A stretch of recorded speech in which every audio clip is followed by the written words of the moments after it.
The guy was the new owner of a team, a baseball team that was in the basement of the league when he took it over. He went to the pitcher and he said, "What is your best throw?" He said, "Well, I got a good curveball and I've got a good fastball." And he went on talking about his different throws. He said, "But tell me this, what is your best throw?" He thought for a moment. He said, "I've got a good fastball." He said, "That's all I want you to work on. Nothing else. Just develop your fastball." The next year, they went to the World Series. Most people don't know where their fastball is. Most people go through life never discovering what their talents are. Most people never develop their talents. They have skills and abilities, but if you don't nurture them, if you don't develop them, they will never serve you. Your gifts can take you many places if you develop your gifts. And you'll be surprised at the things that you're able to do.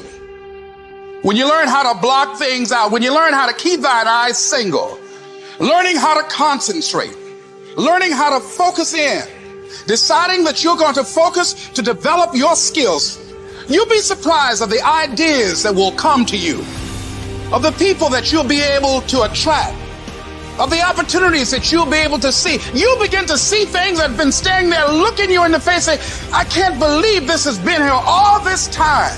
Compare yourself to who you were yesterday, not to who someone else is today.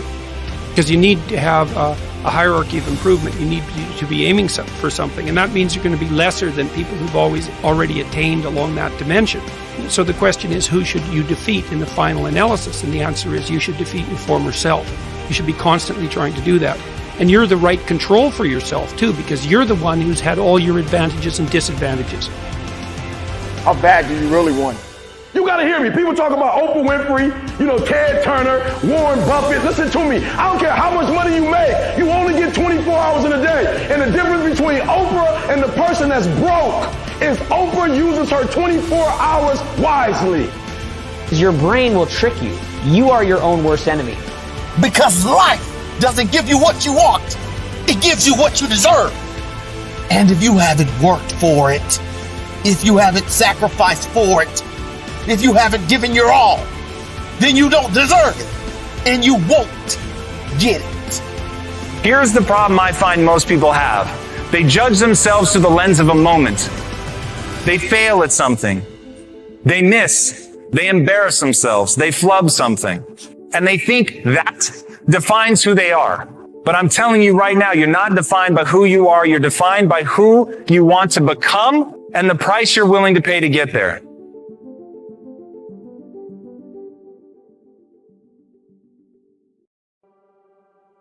So everybody goes, how do you do that? You know exactly how to do that. You know exactly. It's not a magic trick. There's nothing I talk about in that book that's a magic trick.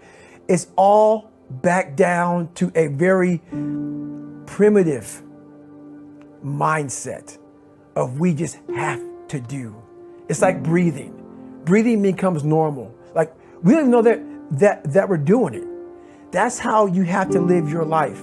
When that alarm clock goes off at 4 or 5 in the morning, your mind says no. You just say, it's just what we do. It's what we do now. Because to get to where you want to go, the amount of pain involved, I'm not saying physical, I'm not saying you got to break yourself off.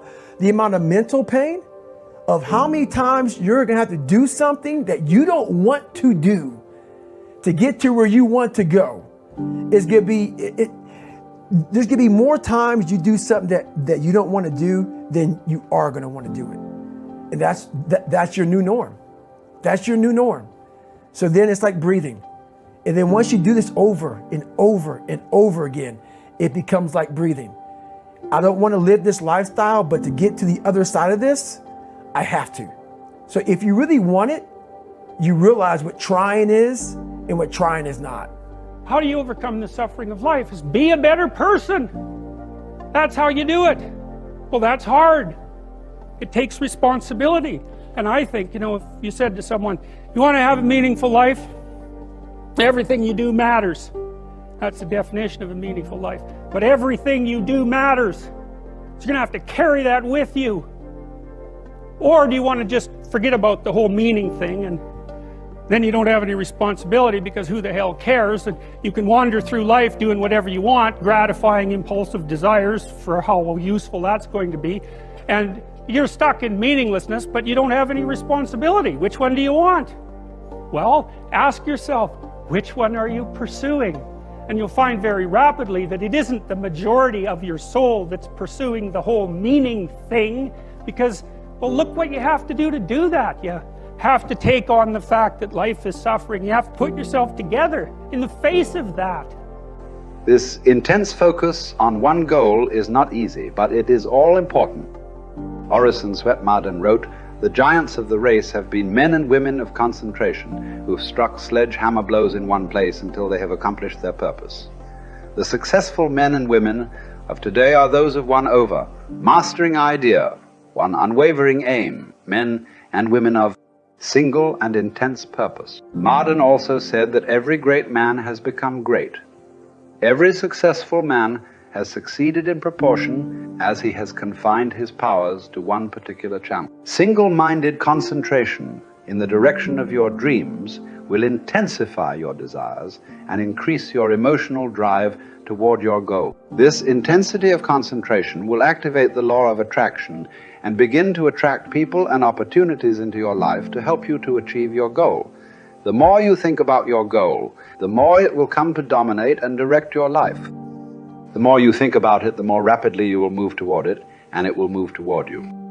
You're already in pain. Get a reward for it. Like, you're already in pain. So at the end of the day, everything is already messed up. So why would you go through all that pain and not get something for it?